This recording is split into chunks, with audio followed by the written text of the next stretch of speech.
하나님의 말씀은 마태복음 7장 7절에서 11절입니다.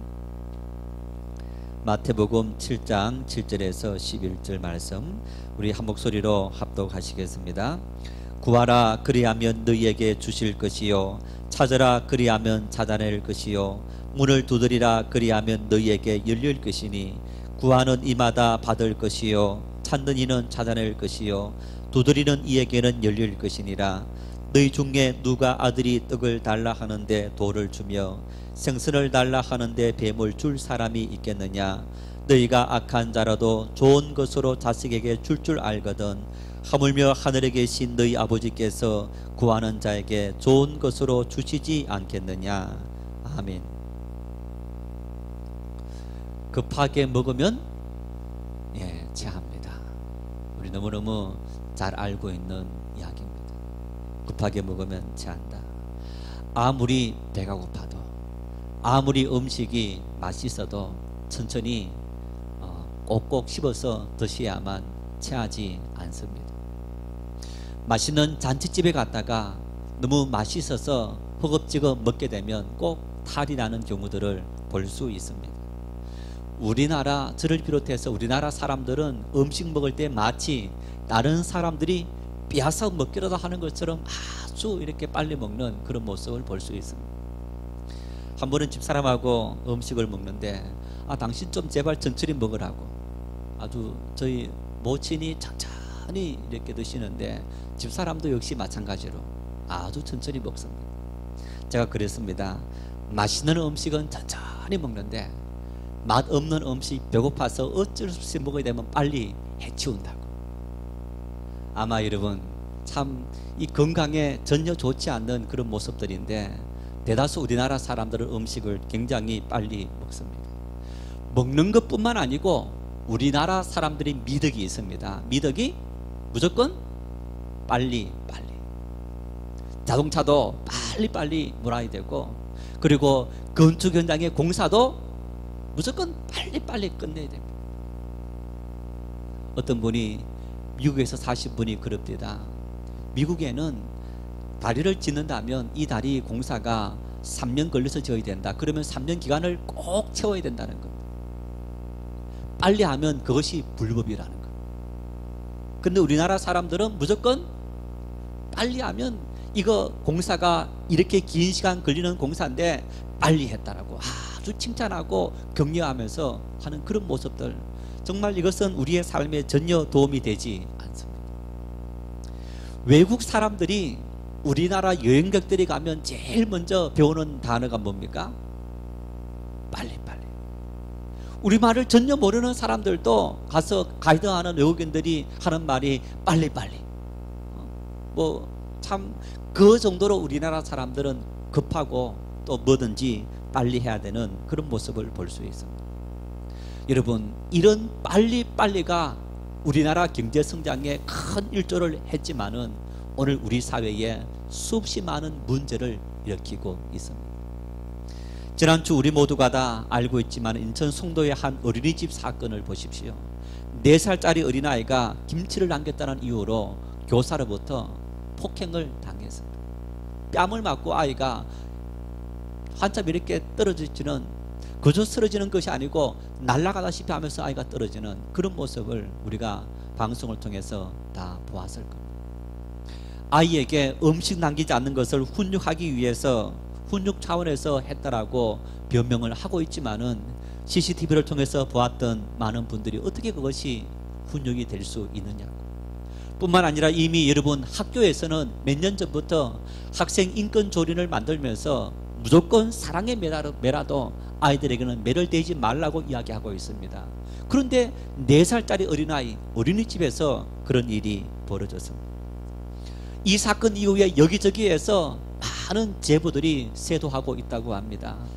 우리 아이들도 저런 일을 당하지 않았느냐, CCTV 없는 곳마다 CCTV를 다 설치해서 아이들이 그런 일을 당하지 않을까 염려하는 그런 모습을 볼 수 있습니다.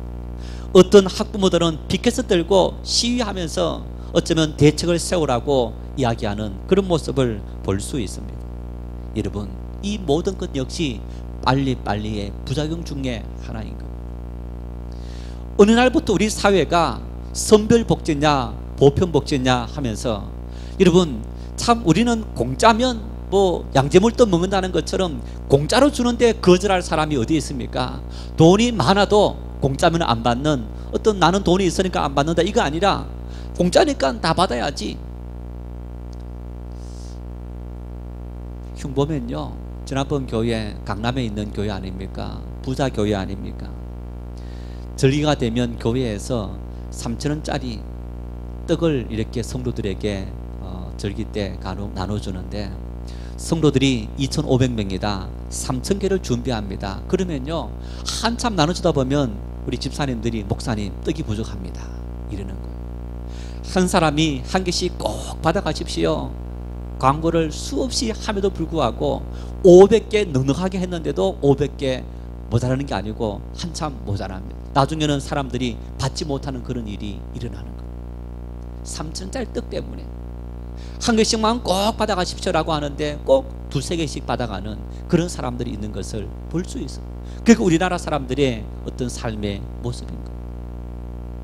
그래서 여러분 보십시오. 정치인들이 마치 복지 공약을 쏟아내듯이 막 쏟아냅니다. 20만 원씩 65세 이상 되신 분들에게 이렇게 기초연금을 주겠다고, 그리고 아이들을 무조건 학교에서 다 돌봄 시설에서 방과 후에 모든 아이들을 돌보겠다고, 그러면서 아이를 낳기만 하면 정부가 요람에서 무덤까지 모든 것을 다 해주겠다라고 떵떵 큰 소리를 치면서, 실제 여러분 그 일이 닥쳐왔을 때는 그런 일이 되어집니까?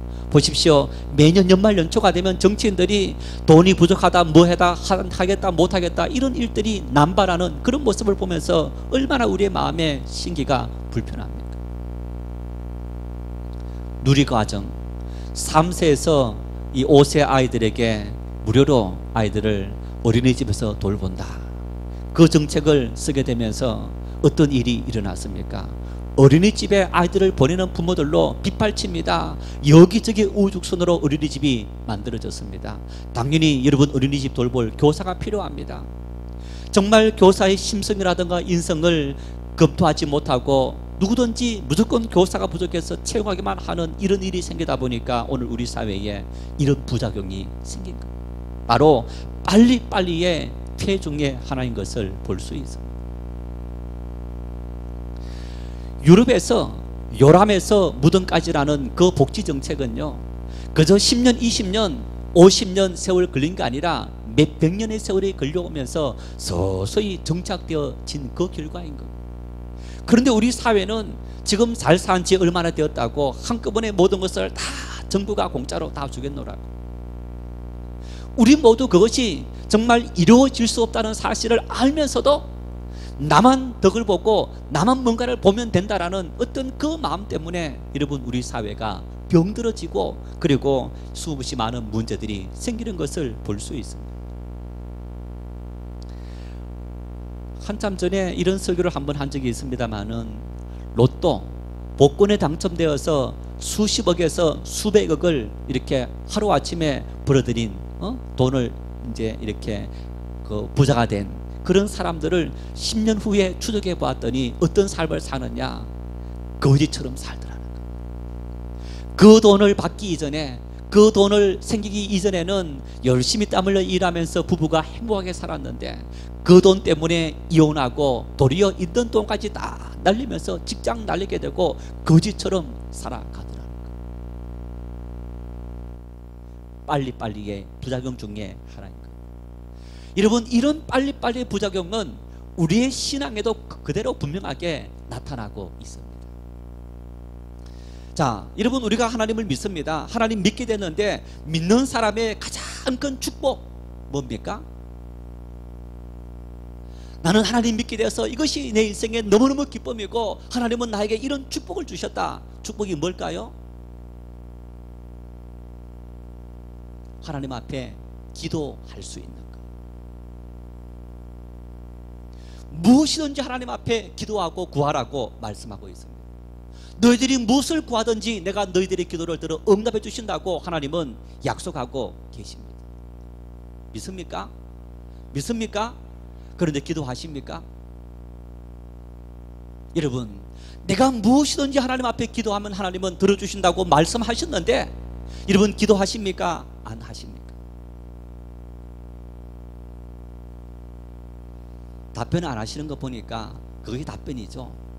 자, 여러분, 하나님 앞에 우리가 한 번쯤은, 두 번쯤은, 세 번쯤은 아마 기도해 보았을 겁니다. 자, 어떤 문제가 생겼을 때 기도할 때 여러분 어떻게 기도합니까? 하나님, 속히, 빨리. 이것은 내 인생에 너무너무 중요한 문제입니다. 당장 내가 굶어 죽게 생겼습니다. 내가 당장 아파서 죽게 생겼습니다. 하나님, 내가 돈이 없어서 정말 큰일이 생겼습니다. 여러분, 마치 우리는요 기도할 때 어떤 문제 갖고 기도합니까? 그 문제를 숨 넘어가듯이 기도하는 거예요. 자, 내가 숨 넘어가듯이 하나님 앞에서 정말 너무너무 속히, 급히, 빨리 하나님 이때까지 꼭 들어주셔야 됩니다라고 기도했는데 하나님께서 그때 들어주십니까? 안 들어주십니까? 솔직히 안 들어주시더라는 겁니다. 어쩌면요 여러분, 우리 모두가 다 경험해 보았을 겁니다. 그 당시 내가 기도했을 그 당시에는 하나님께서 내 기도에 별로 응답하지 않으시고 반응을 보이지 않으시더라. 만일요 사람들마다 내가 한 번 기도하고 두 번 기도하고 세 번 기도했는데 하나님께서 그때마다 응답해 주셨다. 그러면 어떻게 할까요? 아마 교회는 기도하는 사람들로 자꾸 넘칠 겁니다. 야, 저 교회 가서 기도하니까 사람들마다 다 응답받더라. 어쩌면 인산인해를 이룰 겁니다. 그런데 그렇지 않는 것은 우리가 어떤 하나님 속히 빨리 숨 넘어갑니다. 지금 그렇게 기도함에도 불구하고 하나님께서 안 들어주시다라는 겁니다. 그러니 우리가 기도하지 않는 것이 아니겠습니까?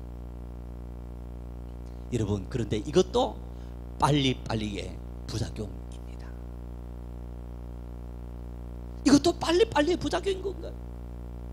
우리는요 마치 이런 것과 마찬가지입니다. 내가 돈을 맡겨놓다가 찾아가는 것처럼 하나님 앞에 마치 당연히 내가 하나님께 맡겨놓고 하나님, 내가 요구함을 언제든지 들어주십시오. 빨리빨리 속히 지체하지 말고 들어주십시오.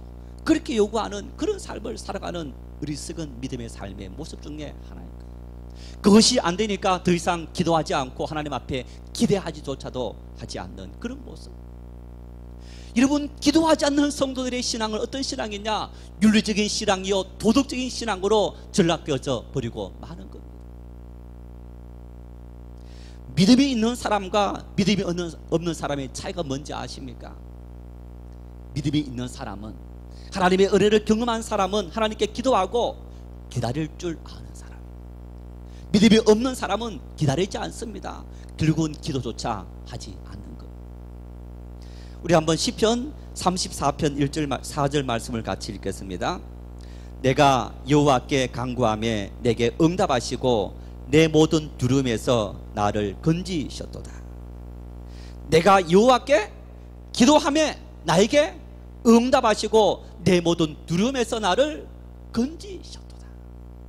시편에서 여러분, 이 시편들은 수없이 많은 믿음의 선진들이 내 일생을 살아가면서 하나님께서 나에게 이렇게 은혜를 주셨더라라는 그 신앙의 인생의 고백이 바로 시편의 시들인 겁니다. 마치 이런 것과 마찬가지입니다. 삶을 한참 살고 뒤돌아봤더니 참 내 인생이 참 이랬구나 하면서 한마디 떡 내뱉은 그 말이 바로 이 시편이라는 얘기입니다. 어쩌면 한평생을 살아오면서 내 인생을 정리한 내용이 바로 시편의 내용들인 겁니다. 어떤 사건을 경험하고 그 모든 사건의 소회를 밝힌 내용이 바로 시편의 내용들인 겁니다. 결국에는 이 시편은 어떤 분들은 한평생 걸린 거고 어떤 분들은 한 사건을 경험했을 때마다 하나님 앞에 고백한 그런 고백인데, 특별히 다윗은 한 사건을 경험하고 경험할 때마다 하나님 앞에 소회를 밝혔습니다. 고백했습니다. 이것이 바로 시편의 내용인 겁니다.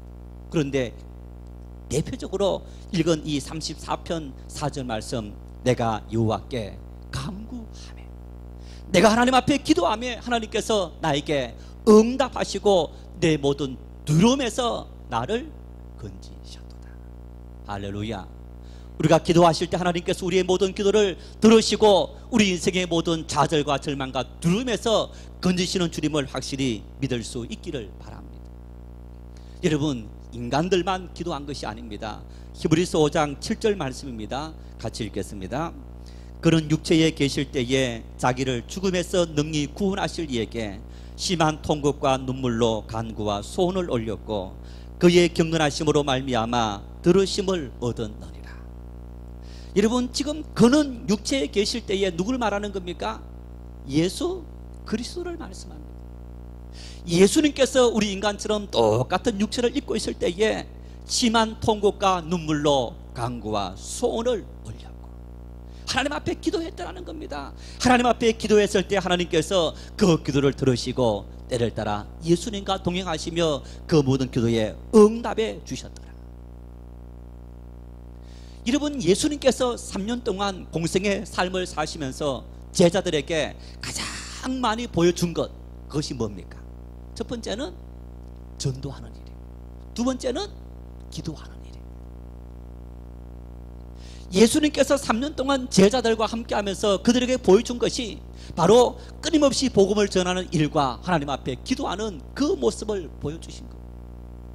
오늘 이 본문 말씀 마태복음 7장 말씀은 5장에서 7장까지를 산상보훈의 말씀이다. 예수님께서 산에서 제자들에게 하신 그 말씀인 겁니다. 여러분, 이 말씀 속에 예수님께서 오늘 제자들에게 너희가 천국 시민이냐, 너희가 그리스도인의 가치관을 가진 사람이냐, 그런 사람은 이런 삶을 살아라. 어떤 삶입니까? 기도하는 삶을 살아라. 내가 그리스도인이라면, 하나님을 믿는 사람이라면 기도해야 되는 겁니다. 무엇을 기도하시렵니까? 하나님, 오늘 당장 먹을 양식이 부족합니다. 그러면 죄를 짓는 것 같습니까? 하나님, 내 오늘 돈이 필요한데 하나님 돈을 좀 주십시오. 야, 그러면 뭔가 그 기도가 좀 치사하고 그런 기도인 것처럼 보여지십니까? 여러분, 본문 9절에서 11절 말씀을 같이 읽겠습니다. 너희 중에 누가 아들이 떡을 달라 하는데 돌을 주며 생선을 달라 하는데 뱀을 줄 사람이 있겠느냐? 너희가 악한 자로도 좋은 것으로 자식에게 줄 알거든 하물며 하늘에 계신 너희 아버지께서 구하는 자에게 좋은 것으로 주시지 않겠느냐? 예수님께서 기도에 대해서 말씀하시면서, 여러분, 기도에 대해서 비유를 말씀하시는데 무엇을 갖고 비유합니까? 먹는 음식을 갖고 이야기합니다. 먹는 음식. 자녀들이 부모에게 내가 지금 배가 고픕니다, 밥을 주십시오, 떡을 주십시오, 생선을 주십시오 라는 이야기를 하고 있습니다. 예수님께서 여러분 이 말씀을 하시면서 오늘 우리가 하나님 앞에 기도할 때 무엇을 위해서 기도해야 된다고 말씀하십니까? 너희의 일용할 양식을 위해서 기도하라는 것. 당장 내일의 삶에 필요한 것들을 위해서 하나님 앞에 기도하고, 그리고 자녀를 양육하고 우리가 살아가는 인생의 모든 문제를 하나님 앞에 기도하라는 겁니다. 여러분 보십시오. 우리의 삶에 가장 중요한 것이 뭡니까? 의식주입니다. 먹는 양식입니다. 우리가 여러분 예를 들어서 이 옷보다 더 중요한 것은 음식 먹는 겁니다. 옷은 없어도 살 수 있지만 음식 없으면 못 삽니다. 우리가 사는 집이라든가 자동차라든가 그 모든 것보다 가장 중요한 것은 먹거리, 음식인 겁니다. 이스라엘 백성 40년 동안 광야 생활하면서 하나님께서 그들에게 만나와 메추라기를 먹이시고 그들의 필요한 것을 채워주었습니다. 예수님께서 광야에서 아침부터 저녁까지 말씀을 듣는 사람들이 굶주려 있는 것을 보시면서 너희들에게 먹을 것이 없느냐 그들에게 주라는 겁니다. 여기 보리떡 5개와 물고기 2마리가 있습니다. 앉혀라 기도하고 그들에게 떡을 떼어 나눠주니까 5,000명이 먹이 있었다는 말씀을 하고 있습니다. 여러분, 성경에는 하나님께서 우리의 필요한 것을 때를 따라서 계속적으로 공급하시던 수없이 많은 사건들이 나타나고 있는 겁니다. 먹을 양식을 위해서 기도해라. 이제는 나는 먹을 양식은 해결되었으니까 더 이상 기도하지 않아도 됩니다. 여러분, 보물을 어디에 사라고요? 보물을 하늘에 사라. 땅에 사는 것은 누굴 위해서요? 나를 위해서. 하늘에 사는 것은 이웃을 위해서. 공중의 새들과 그리고 들의 뱀과 굶어 죽지 않습니다. 인간들은 굶어 죽고 있어요. 우리는 어쩐지 모르지만 여러분 지구촌에 보십시오. 수없이 많은 사람들이 지금도 굶주림 속에서, 어린 아이들이 몸무게가 10kg 아이들이 굶주려서 5kg, 6kg밖에 나가지 않습니다. 그런 아이들이 지금 수없이 있는 겁니다. 지구촌 한쪽에는 음식이 남아서 썩어서 버리는 곳이 있는데 한쪽에는 썩는 음식조차도 먹지 못해서 고통 속에 있는 수없이 많은 사람들이 있는 것이 오늘 이 땅의 일인 겁니다. 하나님, 나에게 양식이 필요합니다. 기도하십시오. 하나님, 나에게 양식은 채워졌습니다. 그러나 내 이웃들이 양식을 먹지 못하고 있습니다. 이 지구촌에 수없이 많은 사람들이 굶주려 있는 장터를 하나님 보십시오. 우리 욕심 때문입니다. 그들 나라에도 하나님께서 은혜를 주시고 그들도 함께 굶주리지 않도록 하나님 은혜를 베풀어 주십시오. 여러분, 우리에게 주어진 이 기도의 사명은 나 자신을 위해서 뿐만 아니라 사랑하는 이웃들을 위해서, 하나님 만드신 형제자매 모든 영혼을 위해서 기도해야 하는 것이 하나님의 교회 공동체의 사명 중에 하나인 것. 더군다나 이렇게 말씀하지 않습니까? 배가 고파서 엄마 아빠 떡을 주십시오, 생선을 주십시오라는 자녀에게 아무리 악한 부모도 돌을 주고 뱀을 줄 부모가 있겠느냐? 혹시 여러분 들어보셨습니까? 아이가 배고파서 떡을 달라는데, 밥을 달라는데 혹시 돌덩이 두고 이건 먹으라 한 이야기 들어보신 적이 있으세요? 간혹 의붓 부모들이 아이들을 폭행해서 참 이렇게 죽는 일 생기고, 또 미혼모들이 아이를 낳고 버리는 일들이 생기는 그런 참 끔찍한 일들은 우리가 간혹 보았지만, 그것은 정말 뭔가 왜곡된 인생의 삶이고, 조금 정상적이라면, 여러분, 정상적인 부모는 자식에게 나는 굶주리고 나는 먹을 것이 없어서 아이들에게는 다 채워주려고 애쓰고 노력하는 그런 삶을 사는 것이 정상적인 부모가 아니겠습니까? 하늘에 계신 하나님 아버지께서 너희들에게 양식이 필요한 것을, 떡이 필요한 것을, 너희들에게 생선이 필요한 것을 아시는 아버지이시다. 사람도 떡을 달라면 떡을 주고 생선을 달라면 생선을 주는데, 하늘 아버지께서 너희들에게 때를 따라서 이 모든 것을 채워주지 아니하시겠나요? 더군다나 하나님은 우리를 위해서 누굴 주셨습니까? 독생자 예수님을 주신 겁니다. 가장 소중한 것, 더 이상 내어줄 수 없는 모든 것을 내어주신 그 아버지께서 우리를 위해서 무엇을 아끼겠느냐라고 말씀하고 있는 것. 일용할 양식을 위해서 기도할 수 있기를 바랍니다. 일용할 양식을 위해서 간구할 수 있기를 바랍니다. 여러분, 나뿐만 아니라 하나님의 교회, 그리고 이 지역 사회 속에, 일방 속에 우리가 하나님, 내가 참 하나님의 이름으로 3만 원을 저 아프리카 아이들에게 보내기 위해서 내가 금식하고 아니면 더 열심히 일해서 하나님의 이름으로 보내겠습니다. 하나님, 굶주린 이웃을 위해서 내가 더 열심히 땀을 흘려서 그들 위해서 하나님, 내가 헌금하고 그들을 돕는 일에 동참하겠습니다. 여러분, 그런 사명을 위해서도 하나님 앞에 기도하고 간구할 수 있기를 바랍니다. 그것이 그리스도인의 삶의 모습. 그렇다면 어떻게 기도해야 합니까? 여러분, 무엇을 위해서 기도할 거냐라고 이야기했다면, 이제 우리가 어떻게 기도해야 합니까? 어떻게 기도해야만 우리가 기도 응답을 누릴 수 있습니까? 어쩌면 여러분, 우리가 참 기도해야 될 내용은 알고 있지만 어떻게, 어떤 태도로, 어떤 자세로 기도해야 되는지 모르기 때문에 우리가 기도하지 못했는데, 오늘 본문 7절 말씀이 분명하게 이야기하고 있습니다. 같이 읽겠습니다. 구하라, 그리하면 너희에게 주실 것이요, 찾으라, 그리하면 찾아낼 것이요, 문을 두드리라, 그러면 너희에게 열릴 것이니. 구하라, 찾으라, 두드리라. 어쩌면 여러분, 우리가 이 말씀 모르는 분 아무도 없을 겁니다. 구하라, 찾으라, 두드리라. 여러분, 그런데 이 말씀은 아주 우리가 크게 두 가지 관점에서 이 말씀을 이해할 수 있습니다. 먼저 이 말씀이 쓰여진 어법, 헬라어 문법으로 이 말씀은 명령형입니다. 그런데 명령형인데 현재 명령형이다. 이 얘기는 이런 얘기입니다. 무엇을 계속해서 해라. 그래서 여러분, 이 말씀은 이렇게 해석할 수 있습니다. 계속해서 구하라, 계속해서 찾으라, 계속해서 두드리라.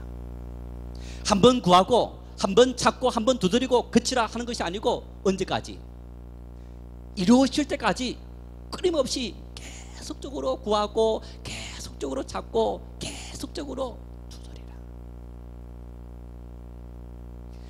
여러분, 이 말씀 속에 이런 의미가 있습니다. 누가복음 18장 1절 말씀에 예수께서 그들에게 항상 기도하고 낙심하지 말아야 할 것을 비유로 말씀하여, 이런 말씀하셨는데, 이 말씀은 한 과부와 그리고 불의한 재판관 이야기가 누가복음 18장에 등장합니다.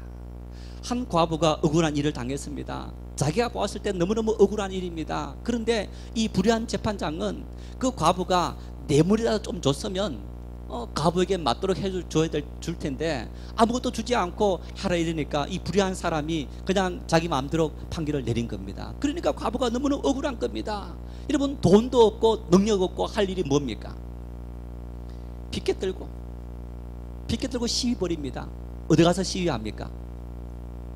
재판관이 사무실에 있을 때는 사무실 앞에서 피켓 들고 억울합니다.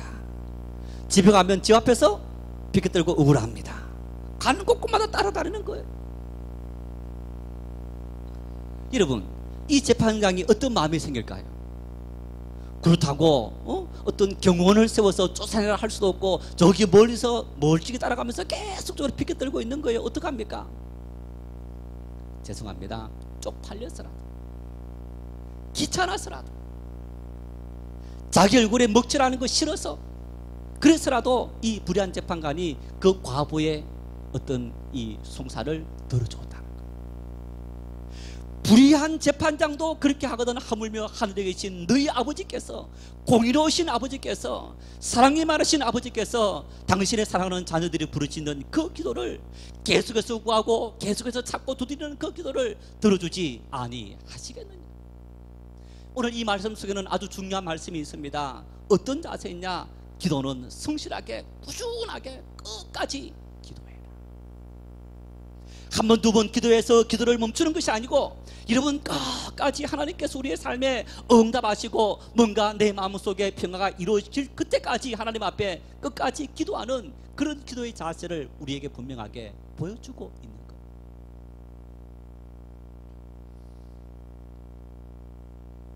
저 사람은 어떻게 평생 저렇게 기도할 제목이 있나? 저 사람은 저렇게 매일 아침마다 새벽 기도하면서 무슨 기도할 말이 많아서 기도하느냐?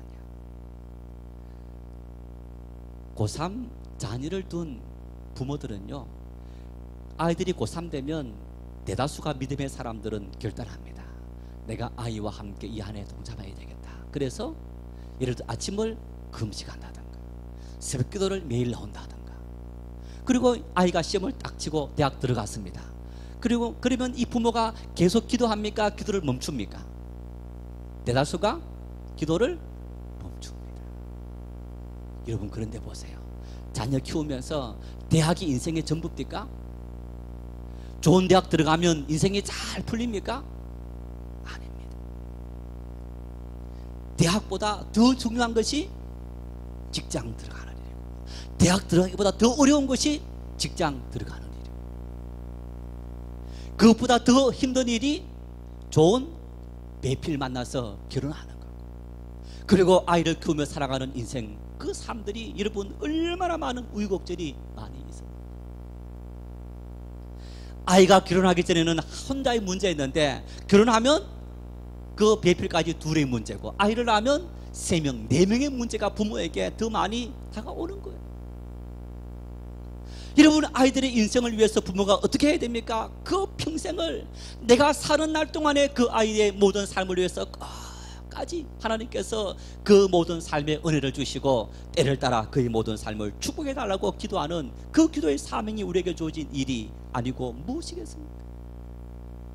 인생은 마치 100m를 열심히 달리고 끝나는 삶이 아니라 여러분, 마라톤처럼 42.195km를 끝까지 인내하고 달리는 것이 우리 인생이라는 겁니다. 오늘 하나님 앞에 기도하는 것을 바로 그런 자세로 기도해라는 겁니다. 성실하게 끝까지. 대다수 우리는요, 기도는 한바탕 하고 끝냅니다. 한 번 하고 끝냅니다. 조금 시간 정해놓고 하고 끝내버립니다.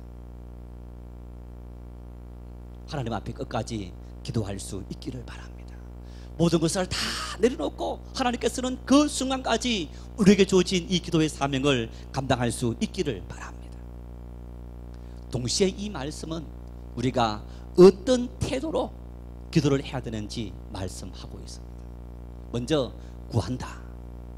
여러분, 내가 뭔가를 누군가에게 구한다라는 것은요, 그 구하는 사람의 자세는 나는 부족하다, 그리고 내가 구하는 대상은 내가 구하는 모든 것을 들어줄 수 있는 능력이 많으신 분이다 라는 그 인정이 있어야 가능합니다. 내가 도움을 받기 위해서 누군가를 찾아갔습니다. 여러분, 찾아갈 때 나는 저 사람보다 뭔가 부족하기 때문에 도움을 구한다. 저 사람은 이 일에 있어서는 나보다 경험이 많은 사람이다. 그 인정이 있어야만 할 수 있는 것이 아니겠습니까?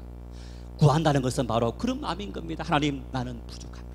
나는 약합니다. 나는 연약합니다. 하나님은 전능하신 분이십니다. 하나님 앞에 내 모든 삶을 다 맡깁니다. 여러분, 그 마음의 고백이 되어질 때 하나님 앞에 구할 수 있는 겁니다. 오늘 예수님께서 구하라라는 이 말씀 속에는 너희 약함을 인정해라, 하나님은 전능하신 분이신 것을 너희가 인정하고 하나님께 너희의 모든 삶을 맡길 수 있는 그런 믿음의 사람이 되라고 우리에게 분명하게 말씀하고 있는 겁니다. 하나님 앞에 우리 약함을 인정할 수 있기를 바랍니다. 하나님은 전능하신 분이시고 때를 따라 우리의 모든 삶을 인도하시는 그런 아버지이시다. 이 믿음의 고백이 우리 모두에게 있어지기를 바랍니다. 여러분, 두 번째는 찾는다는 겁니다. 찾는다. 구하고 걷는 거치는 것이 아니고 찾는다. 이 말은요, 이런 얘기입니다. 하나님께 기도하고 행동으로 옮기라. 복잡한 문제가 생겼어요. 힘든 문제가 생겼어요. 어려운 문제가 생겼어요. 하나님께 기도하고 도망 다녀야 되느냐? 아닙니다. 기도하고 묵묵히 그 일을 찾아 나가는 겁니다. 기도한다는 것은 여러분, 여기에서 행동은요, 우리에게 뭘 의미하느냐? 긍정적인 삶을 살아가는 얘기입니다. 내 눈앞에 내가 생각할 때는 그 일이 망하고 정말 아무것도 아닌 것처럼 모든 것이 무너질 것 같은 상황이 된다 할지라도 전능하신 하나님 앞에 기도한다면 기도하고 담대히 나아가라는 얘기, 절망하지 말고 좌절하지 말고 달려가라는 얘기입니다. 나에게 주어진 삶의 무게가 어떤 무게이든지 하나님을 의지하고 달려갈 수 있는 그런 사람이 되라고 말씀하고 있는 겁니다. 그리스도인들은 세상을 긍정적으로 보는 겁니다. 그리스도인들은 인생에 어떤 절망이 찾아온다 할지라도 그 속에 하나님의 뜻이 있음을 믿고 그 절망과 시련을 끝까지 참고 견디면서 인내하는 그런 삶을 사는 것이 그리스도인의 삶의 모습입니다. 그래서 하나님을 의지하고 약함을 인정하고 고백하고, 그리고 나에게 주어진 삶 속에 하나님은 함께 하시고 때가 되면 주님께서 내 모든 삶을 이끄실 것이다 라는 그 믿음으로 끝까지 달려가라. 세 번째는 문을 두드리라. 여러분, 두드린다는 것은 뭐냐면 구하고 행동하고 끝까지 참는 것, 하나님의 때를 바라보는 것. 하나님은 나에 대해서 너무너무 잘 아시는 분이시기 때문에 하나님은 나의 가장 적합한 때에 모든 삶을 합력하여 선을 이루시는 주님인 것을 나는 확실히 믿습니다. 이 믿음이 두드리는 것. 예수님께서 말씀하신 여러분, 이 모습 속에는 바로 이런 것들이 담겨 있는 겁니다. 구하라, 찾으라, 두드리라. 너희가 하나님의 전능하심을 인정하고 약함을 고백하고 하나님 앞에 너 모든 삶의 문제를 아뢰라. 그것이 가장 중요하고 기본적인 음식의 문제이든지 어떤 문제든지 하나님 앞에 기도하되, 그리고 기도하고는 삶에 어떤 시련이 온다 할지라도 담대하게 나아가라. 그리고 하나님의 응답이 올 때까지 끝까지 때를 기다리고 인내할 수 있는 믿음의 사람이 되라. 이것이 구하라, 찾아라, 두드리라 라는 말씀의 의미인 것. 믿음의 사람들은 이런 삶을 살아갔습니다. 야곱은 하나님 앞에 기도할 때, 여러분, 이제 날이 세려하니 나로 가게 하라. 아닙니다. 하나님께서 나에게 축복하지 않는다면 내가 결코 놓지 않겠습니다. 환도뼈를 쳐서 쩔름바리를 만든 그 상태가 되었음에도 불구하고 야곱은 놓지 않고 하나님 앞에 끝까지 매어달렸습니다. 자신의 분명한 의지를 내어놓고 하나님 앞에 밤이 새도록, 어쩌면 오후부터 다음날 새벽이 새하는 때까지 12시간 이상을 하나님 앞에 기도했던 야곱의 모습을 볼 수 있습니다. 뿐만 아닙니다. 다니엘은 새 일해 동안 21일 동안 하나님 앞에 기도했더라는 것. 오순절 마가다락방의 제자들은 열흘 동안 성령이 임할 그때까지 열흘 동안 쉬지 않고 하나님 앞에 기도했더라. 하나님 앞에 드리는 그 모든 기도들이, 여러분, 우리가 단시간에 내 계획과 내 스케줄이 아니라 하나님의 뜻을 따라 우리의 모든 삶에 이루어지는 줄 믿고 인내하고 참고 견디면서 기도할 수 있기를 바랍니다. 오늘 많은 사람들이 우리 신앙을 장롱 신앙을 만들고 있어요. 장롱 믿음. 무슨 말인지 아시죠? 여러분, 면허증을 따놓고 면허증을 사용하지 않는 사람을 뭐라 말합니까? 장롱 면허증이다. 우리 신앙이, 우리 믿음이 장롱 믿음이 되고 있습니다. 하나님의 자녀가 되었습니다. 하나님의 축복을 받을 수 있는 그런 권한과 그런 은혜를 부여받았습니다. 누구든지 기도하면 하나님께서 들어주신다고 말씀하시는 그런 놀라운 축복을 우리가 믿는 그 순간, 하나님의 자녀가 되는 그 순간 얻었습니다. 그런데 우리는요, 그 모든 것을 우리 포켓 안에, 장롱에 고이 두고 전혀 써먹지 않고 있는 그런 삶을 사는 것이 오늘 그리스도인의 태반입니다.